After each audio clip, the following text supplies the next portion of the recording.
going on, vinyl community? Welcome to another video with a record spinner. In today's video, I'm going to be doing a vinyl haul showcasing all the records that I acquired within the month of May this year in 2023. But real quick, before we get into the haul, I figured I would bring you guys up to speed as to what is currently be going on in terms of my endeavors. If you follow me on social media, you probably are well aware and you've probably seen me post about it. But I am glad to report that as of lately, I have been writing for trackingangle.com, which is of course run by Michael Fremer. If you are a vinyl aficionado or an audiophile, the name Michael Fremer rings a bell. And upon doing a little bit of networking, he gave me an opportunity to write for his website. And sure enough, I have been contributing some record reviews for his site, and it has been an immense honor and a great way for me to further pursue my pursuits in journalism. And so be sure to follow me on all my social media profiles. That way you can be in the loop as to what records I will be reviewing on trackingangle.com. I have a couple of pieces already published, so if you want to go ahead and check those out, please go ahead and do so. Now, we have a lot of cool stuff to get through in this haul. We have some Record Store Day leftovers, some new releases by Olivia Jean and Ghost, as well as a repressing of an older of Montreal record, and much, much more. It's about to go deep, so without further ado, sit back, relax, and enjoy the latest finds. Okay, so like I stated in my Record Store Day haul video, there were a couple of other releases that came out that kind of piqued my interest, but it wasn't much of a priority for me to get them on Record Store Day. So needless to say, like most other people do, they kind of see what the aftermarket is like. They see what stuff is kind of still lingering around, what stuff drops in price, what stuff record stores just can't get rid of, and you can kind of gauge what you can get in terms of leftovers. So needless to say, I did manage to pick up pretty much everything that I was kind of curious on for the most part. Starting off with the second album from Susie Quattro, and this one is called Quattro. I've been wanting to get into her work for a while. I do like a lot of the stuff that appears on her first solo album. Notable figure when it comes to the world of females in rock and roll in the 60s going into the 70s. She has had an immense influence on female rockers. Of course, the Runaways are a prime example amongst many others, and I feel that it's kind of obligatory for me to check out her work. And this is a deluxe version of the second album. The first LP has, of course, the album. And then on the second LP, you get various A-sides, B-sides, and rarities. Nice deluxe package with a nice gatefold jacket there of photos of Susie. And then we have glossy printed inners with lyrics, liner notes, and various single sleeves. Now, this is a Record Store Day exclusive pressing. How many copies are pressed up is unknown, but what is cool is each LP comes pressed on a nice slab of heavyweight green vinyl, which is very bright and very nice. So, very excited to dig into Susie's solo work here with Quattro. Keeping it in this sort of glam vein, we have this cool T-Rex compilation. This is Rockin' and Rollin'. This came out back in 1973, only in Japan, so this is the first time that it's ever been reissued. Now, this is a Record Store Day first release, and it's limited to 2,000 copies, but my gripe is, and of course, I mean, you can see that there's the Japanese text all over the back. If this is a Japanese-only release, why not replicate the obi that the Japanese pressing had? That would just complete the package off, but that's just me nitpicking. Printed inner sleeve of various album sleeves from Japan with their respective obis. Track list here. And, of course, it comes on that nice custom T-Rex label pressed on pink vinyl, which is absolutely nice. Happy to get my hands on this and also dig deeper into the world of T-Rex as well, which I have been slowly but surely doing. Now, here is a very interesting release that I was aware of the history, but I never did any listening, and upon hearing some samples, it was just an absolutely interesting assessment, and I had to get this just down to the connection. This is Fraternity, and this album is called Flaming Gala. Of course, Fraternity is Bon Scott's pre-AC/DC band. Now, of course, when you think of, Bon Scott, you think of, Dirty Deeds, TNT, Highway to Hell, and that classic hard rock style that AC/DC had established. And then you listen to Fraternity, and it's like folky, progressive rock. Like you hear Bond's distinctive voice, but it's so hard to place it in the context of what Fraternity was all about. And so it's just an interesting mishmash. So I mainly wanted this just for the history behind it, but also I do like me some progressive rock, and I do love me some folk stuff. But just to hear a hard rock vocalist sing it is what is interesting. But this is an interesting release. And look, there's Bond right there. Same thing with Susie Quattro. You get the main album on one LP, and then you get all the various offcuts on the second. There is a nice little booklet which kind of breaks down the backstory behind the album with various press photos and everything, so you can kind of dive deep a little bit. Now, this is a Record Store Day limited run regional focus release, limited to 800 copies. And let me just tell you, this particular release is not flying off shelves. You can get it for as low as $15. It's crazy, and comes pressed on green vinyl as well, which is pretty cool. And then moving onward with the last piece of Record Store Day leftovers, once I get this back in the sleeve, we have Brownout presents Brown Sabbath. Now, Brownout is a sort of funk and soulish type of band, and they have done a couple of albums where they do Sabbath covers. Now, I have Brown Sabbath Volume 2 already that I think I got from a half off sale from some time ago. So when I saw that they were doing Volume 1, I was like, okay, I'll approach that at some point down the line.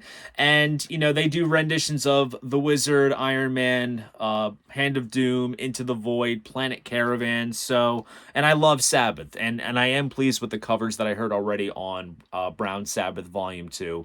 So I am excited to dig into this. Now, granted, I enjoy that stuff, and yeah, I've never listened to Brownout's regular stuff. I'm sure it's probably good, but just given the Sabbath connection, it's what makes it more impulsive for me to check out. Gatefold jacket featuring a cool shot of the band, and the colored vinyl on this is absolutely sick as well. And this is another RSD first release, limited to 1,500 copies. And this kind of comes on a sort of tannish colored vinyl with brown splatter, which is absolutely cool looking. Nice custom labels there. So very excited to listen to Brownout's take on some classic Sabbath cuts, and also happy to say that I was able to get my hands on all of the RSD leftovers that I was after. All right, guys, soundtrack/score time. So this next record I'm going to show you guys comes from Enjoy the Ride Records, which is a label that specializes in soundtracks and scores of various TV shows and films. And needless to say, this particular TV show was one of my favorites growing up as a kid, yet I can confirm that the actions portrayed in this show did not influence me whatsoever as a kid, and this particular movie of theirs is one of my all-time favorites. And the film that I am talking about is Beavis and Butthead Do America. Quite a hilarious film on how these two ended up in Las Vegas, and they went on a cross-country trip to Washington, D.C., and you have to watch the movie for yourself. It is just absolutely hilarious. If you love the TV show, you love the film. But we have all the music that appears in the film, along with some alternate cues and some unreleased cues as well. So you basically get all the stuff and more here on this particular release from Enjoy the Ride Records. Nice bit of design, wanted by the FBI, and then here they are in front of the White House. Pretty humorous. And then there is a nice insert as well, which is pretty hilarious, with clarinets and violins being played by the two. And then the opposite side features a still from the film. Also, fun fact, I don't know how true this is. I have to confirm it with my father. But apparently, when I was born back years ago, he wanted to name me Beavis. I don't know how true that is. But if I had a brother, he would have had to been named the obvious. But but this pressing that I got my hands on is the sort of red, white, and blue starburst colored vinyl pressing, which looks absolutely gorgeous.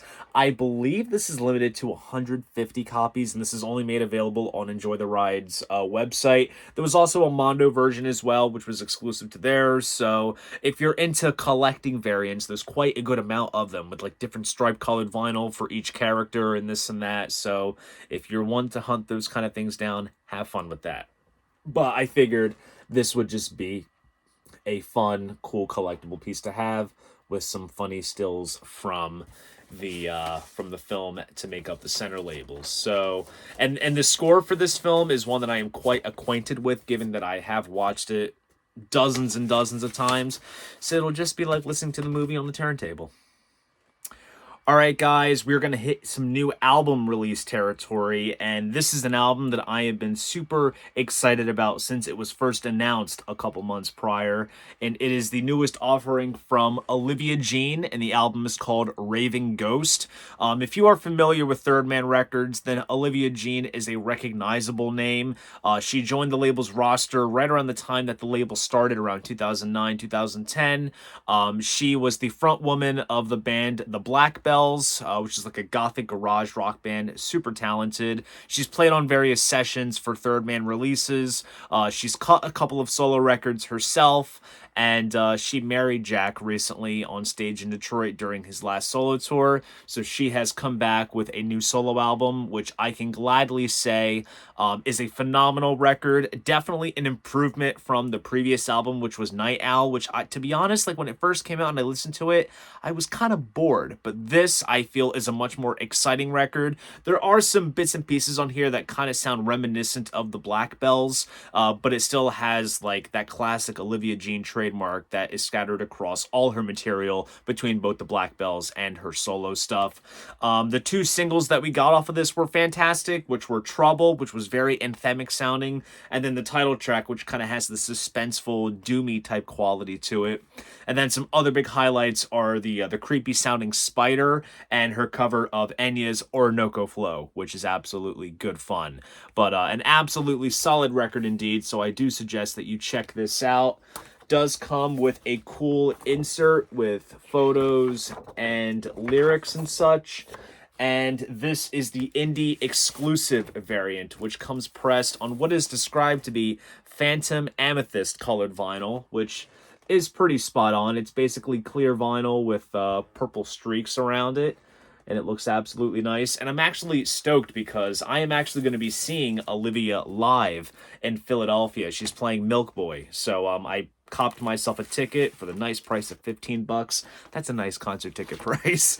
And I'm going to check out the show and catch her and her band live. So I'm very excited for that. And to hype myself up, you best believe that I will be spinning Raven Ghost quite frequently on the turntable.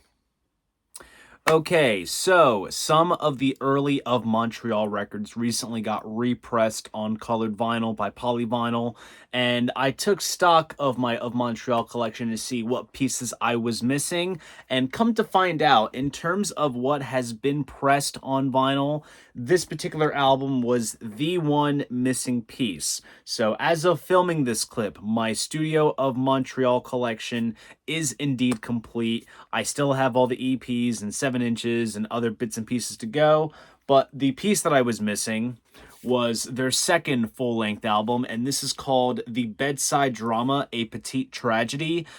This is kind of a nice bridge between Cherry Peel and The Gay Parade, where you have the sort of folky elements in their sound from Cherry Peel on this, but yet it's sequenced just like a concept album like The Gay Parade, and it kind of tells about the rise and fall of a romance and how it's all kind of bliss in the beginning, and then unfortunate circumstances bring it all down at the very end. So a little bit of a whimsical trip to bring your head around, but if you're a fan of those early of Montreal records, you will absolutely enjoy this one.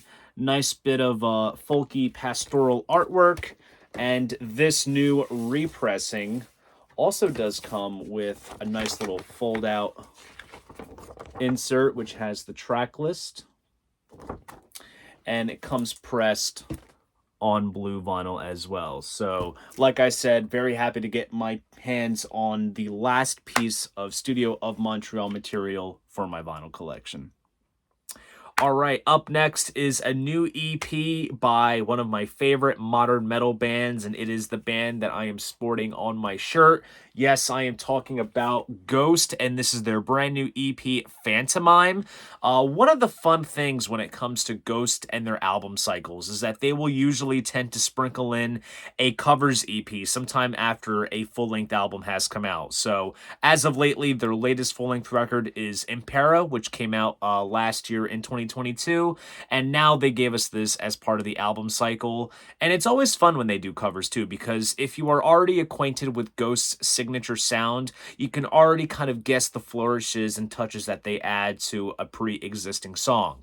And on this release, they are doing covers by the likes of Television, Genesis, The Stranglers, Iron Maiden, and Tina Turner, just to add a little twist to things. And honestly, it's a bit of good fun, and I am absolutely loving this EP so far. And it's just a nice little extra release to have, since the band is still on the road touring for Impera. Hell, I'm actually seeing them this upcoming August in Camden, so I'm actually quite excited about that. But we have some cool kind of industrial type artwork, kind of still riffing on the style of artwork that we had seen on Impera. Still kind of going after the whole Aleister Crowley kind of nod, since there is a picture of him in this sort of Egyptian type pose. But to be honest, I'm kind of getting some Freddie Mercury vibes out of this, how he's posed on the cover of Queen 2. So that's kind of what it reminds me of.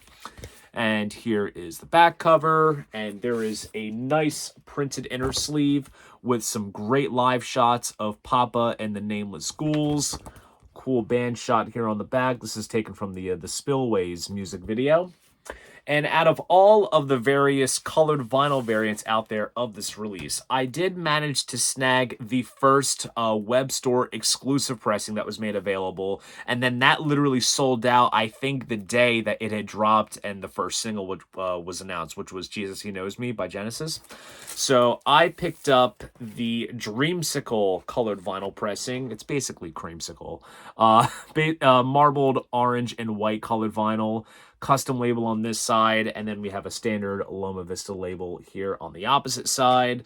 Overall, very nice, and so far, based on what I've seen on Discogs, this is looking to be one of the more collectible variants, which, in all honesty, doesn't really matter too much, but it's nice to know that I have something that is, I guess, commanding a lot of interest within Ghost vinyl collectors. And if you're one of those collectors of Ghost that has to have every colored vinyl variants and every possible, nuance type deal, have fun hunting these down. But nonetheless, this is getting plenty of spins on my turntable, and it's absolutely a solid release.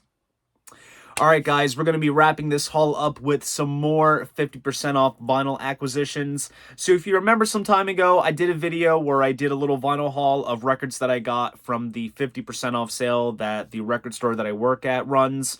And we try to kind of keep the inventory fresh by adding in things every couple of weeks. It's all kind of picked via committee. And it's just a matter of seeing what we can kind of push out at a discounted rate. And sure enough, there were a couple of things in this sort of fresh push of inventory that caught my eye, and I figured for half off it was well worth the price that I paid. So starting off with some hair metal, we got Twisted Sister, Tear It Loose, Studio and Live Greatest Hits. This is a compilation that came out fairly recently, 2 LP set, which brings together both studio and live material. So the studio stuff is all stuff that obviously came out in the 80s, and then the live portion has recordings from the Marquee and the Hammersmith Odeon from the early 80s, and then it also has some recordings from the Astoria in 2004. So it kind of covers all bases sort of there. And given that Twisted Sister is one of the notorious hair metal bands of the 80s, and Stay Hungry is a phenomenal record, I figured it was worth getting this compilation and kind of getting acquainted with some of the other material that they had put out outside of that record.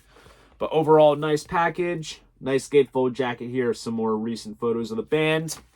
And Friday Music had put this out, and they do like 2 color pressings for every release that they put out. So the one that I got my hands on was on yellow vinyl, And as you can see, even though it is on Friday Music, they did replicate the Atlantic label there, which of course was the label that the band was on, which is pretty cool.